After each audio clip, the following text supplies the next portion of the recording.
Hallo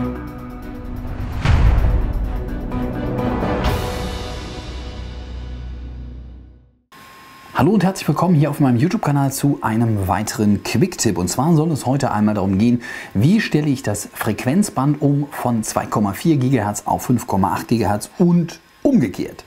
Das aktuelle Frequenzband, das wird euch hier immer angezeigt in der DJI Go App. Da oben ist so ein kleines Symbol und da steht so eine kleine 2,4 G oder 5,8 G und das zeigt euch an, in welchem Bandbereich ihr aktuell unterwegs seid. Wenn ihr das umstellen wollt, dann könnt ihr entweder auf dieses Symbol hier klicken oder in die allgemeinen Einstellungen gehen und dann den vierten Punkt auswählen, hier dieses identische Symbol, und dann kommen wir hier in die Wi-Fi-Einstellungen rein. Hier gibt es im Prinzip zwei Sachen. Zum einen können wir hier oben zwischen Auto und Benutzer definiert umschalten und wir können Kanäle umschalten. Das geht aber nur, wenn wir im benutzerdefinierten Modus sind. Wenn wir im Modus Auto sind, dann wählt der Kopter selber die beste Verbindung aus. Er hat jetzt hier zum Beispiel den Kanal 9 ausgewählt und den wollen wir jetzt ändern, weil wir hier zum Beispiel in diesem WLAN-Bereich, im 2,4 GHz Bereich hier im Studio einfach viel zu viele andere Sachen haben und deswegen wollen wir ins 5,8 GHz Band. Wie geht das jetzt? Dazu klicken wir einmal hier oben auf Benutzer definiert und dann können wir Sachen ändern. Allerdings können wir hier den Kanalmodus selber nicht ändern, denn die Änderungen, die erfolgen aufgrund des gewählten Kanals.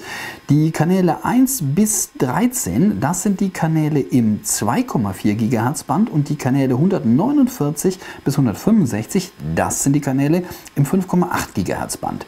Um die jetzt zu ändern, muss man hier unten, ganz unten diesen Kanalindex ändern und da einen neuen Modus auswählen. Das ist relativ schwierig auszuwählen, ganz einfach, weil das ganz unten am Rand ist. Und wir wechseln jetzt in einen der Kanäle im 5,8 GHz Band, zum Beispiel den Kanal 153. Da klicke ich einmal drauf, dann werde ich gefragt, ob ich das machen möchte, und wenn ja, wird die Verbindung neu gestartet. Das dauert dann einen Moment und dann seht ihr schon, sind wir jetzt hier, da ist das, im 5,8 GHz Band angelangt und das wird uns jetzt auch hier oben angezeigt. Da sind wir jetzt in diesem Bereich 5,8 GHz und damit haben wir das Ganze umgeschaltet. Bleibt noch zu klären, wann sollte man umschalten. Eigentlich macht der Kopter schon relativ viel selber richtig, wenn man das Ganze auf Auto lässt.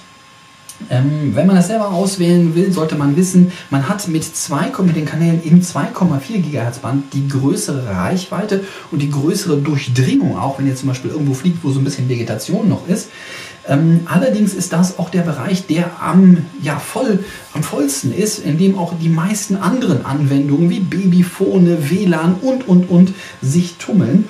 Und deswegen kann es gerade in urbanen Gegenden sehr hilfreich sein, hier aus diesem Kanal oder aus diesem Bereich 2,4 GHz Bereich rauszugehen in den 5,8 GHz Bereich, denn diese sind hier im urbanen Umfeld meistens etwas leerer. Allerdings ist es so, dass man da nicht ganz so eine große Durchdringungstiefe hat und auch nicht ganz so eine große Reichweite. Das sollte man immer bedenken.